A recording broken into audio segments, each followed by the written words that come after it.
سب سے پہلے میں شکریہ ادا کرنا چاہوں گا اور آپ کی پوری ٹیم کا۔ علاقہ ہے سیاچن علاقہ ہے، ٹھنڈ بہت زیادہ ہونے کی وجہ سے خیموں میں تو خیر نہیں رہ سکتے ہیں، جن کے جو رشتہ داروں کے گھروں میں دو تین فیملیاں رہ رہی ہیں۔ 5 لاکھ یا فی نفر 5 لاکھ صرف 5 لاکھ روپے اعلان کر دیا ہے۔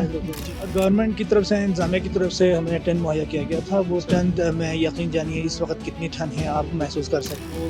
57 جو گھر عزت میں آئے ہیں، ابھی وہ لوگ کس طرح رہ رہے ہیں، کس طرح وہ اپنی لائف یہاں پر اسپینڈ؟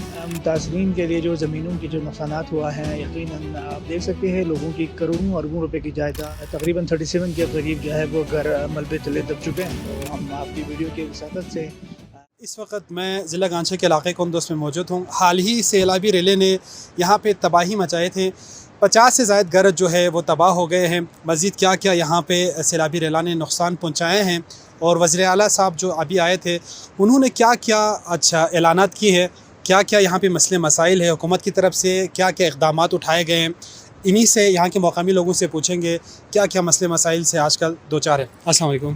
السلام علیکم۔ سب سے پہلے میں شکریہ ادا کرنا چاہوں گا آپ اور آپ کی پوری ٹیم کا کہ آپ اتنے دور آفتاب علاقہ union council Kunduz چوگوں Siachen border کے علاقے میں آپ لوگ تشریف لائیں متاثرین سیلاب کی داد رسی کے لیے۔ تو پورا متاثرین سیلاب آپ لوگوں کا شکریہ ادا کرتے ہیں۔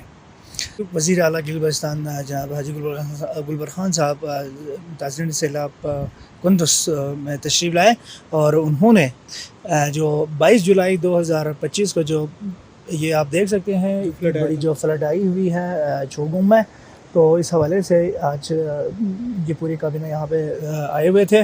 تو انہوں نے متاثرین کے لیے جو زمینوں کی جو نقصانات ہوا ہے، یقیناً آپ دیکھ سکتے ہیں لوگوں کی کروڑوں اربوں روپے کی جائیداد، درختاں، فصلیں تباہ و برباد ہو چکی ہے۔ انہوں نے 5 لاکھ روپے کا اعلان کر دیا ہے، جو صرف 5 لاکھ یا فی نفر 5 لاکھ؟ صرف 5 لاکھ روپے اعلان کر دیا ہے۔ جی 5 لاکھ اعلان کر دیا ہے، تو ہم انشاءاللہ وہ متاثرین میں تقسیم کریں گے۔ تو آپ دیکھ سکتے ہیں وہ کتنا۔ اچھا، مجھے یہ بتائے گا کہ کتنے گھر سیلاب کی زد میں آیا؟ اسکول بھی تھا اس میں، کیا مسجد بھی تھا، سامان وغیرہ تھے، کتنے نقصان آئے، کیا کیا اس چیز سیلاب نے بہا کے لے گئے اپنے ساتھ؟ جی بالکل محترم، آپ نے وزٹ کر کے آئے ہیں۔ تقریباً 37 کے قریب جو ہے وہ گھر ملبے تلے دب چکے ہیں، اور تقریباً ٹوٹل ملا کے 57 جزوی طور پر یہاں پہ ڈیمیج ہو گیا ہے۔ تو ہم یہی امید کرتے ہیں گورنمنٹ آف گلگت بلتستان سے کہ وہ جلد از جلد ان متاثرین کی حوصلہ افزائی کریں گے، ان کی نقصانات کی تلافی کریں گے، اور خاص کر میں گلگت بلتستان نیشنل لیول اور انٹرنیشنل لیول کے جتنے بھی NGO یہاں پہ آ رہے ہیں ان کا شکریہ ادا کرنا چاہوں گا۔ تو ہم امیدیں بھی اللہ کے بعد ان سے لگائے ہوئے ہیں کہ NGO آئیں یہاں پہ، اور جو یہ علاقہ جو ہے کندوز علاقہ جو ہے 2 بڑے نالوں کے ذات میں ہے۔ ایک یہ نالہ ہے جس نالے کو شریف وچو کہتے ہیں۔ شریف وچو نالے میں پہلے سے بڑی آبادی ہوا کرتا تھا، اب فلڈ آنے کی وجہ سے یہ علاقہ جو ہے وہ موو کرتے کرتے ادھر پہنچ چکا ہے۔ اور دوسری بڑی نالہ ہے کنڈلی نالہ ہے، وہ اگر آپ کو کیمرے میں دکھا سکتے ہیں تو یہ بہت بڑا نالہ ہے۔ جی یہ نالہ ہے، یہ 14 اگست کے دن یہاں پہ رات کے 11 بجے تیز بارشوں کی وجہ سے، بہت زیادہ پانی کی وجہ سے لوگ پھر خوف زدہ ہو کے ادھر پہاڑ کی طرف چلے گئے، کچھ دوسرے مقامات پہ چلے گئے، ایک دفعہ پھر تباہی مچ گئی۔ اچھا، مجھے یہ بتائے گا کہ جو 57 جو گھر عزت میں آئے ہیں، ابھی وہ لوگ کس طرح رہ رہے ہیں، کس طرح وہ اپنی لائف یہاں پر اسپینڈ کر رہے ہیں؟ جی بالکل، گورنمنٹ کی طرف سے، انتظامیہ کی طرف سے ہمیں ٹینٹ مہیا کیا گیا تھا۔ وہ ٹینٹ میں یقین جانیے اس وقت کتنی ٹھنڈ ہے آپ محسوس کر سکتے ہیں۔ گلیشیئر علاقہ ہے، سیاچن علاقہ ہے، ٹھنڈ بہت زیادہ ہونے کی وجہ سے خیموں میں تو خیر نہیں رہ سکتے ہیں، جن کے جو رشتہ داروں کے گھروں میں 2 تین فیملیاں رہ رہے ہیں۔ اچھا، یہاں پہ ہیلتھ کے حوالے سے اگر بات کریں، ایجوکیشن پہ بھی اگر تھوڑی سی بات کریں تو کتنا متاثر ہوا ہے؟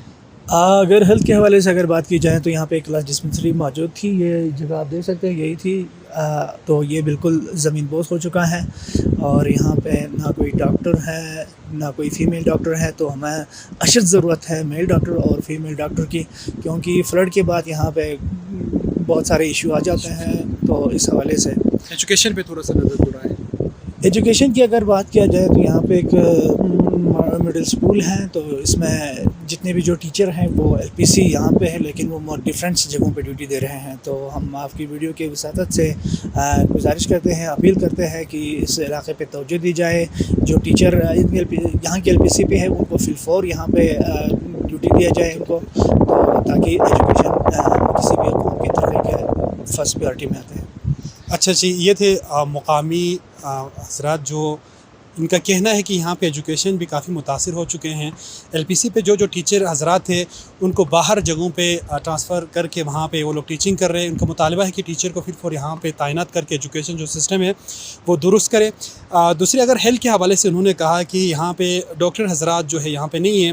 ہیلتھ کا بہت زیادہ ایشو ہے. جو ڈسپنسری تھے وہ بھی سیلاب کی زد میں آئے ہیں، اور حکومت سے بھی حکومت کو یہ لوگ درخواست کرتے ہیں، ریکویسٹ کرتے ہیں کہ ان کے جو مطالبات ہیں وہ حل کرے تاکہ ان کے جو مسئلے مسائل حل ہو اور وہ اپنی زندگی یہاں پہ خوشحالی کے ساتھ گزار سکے.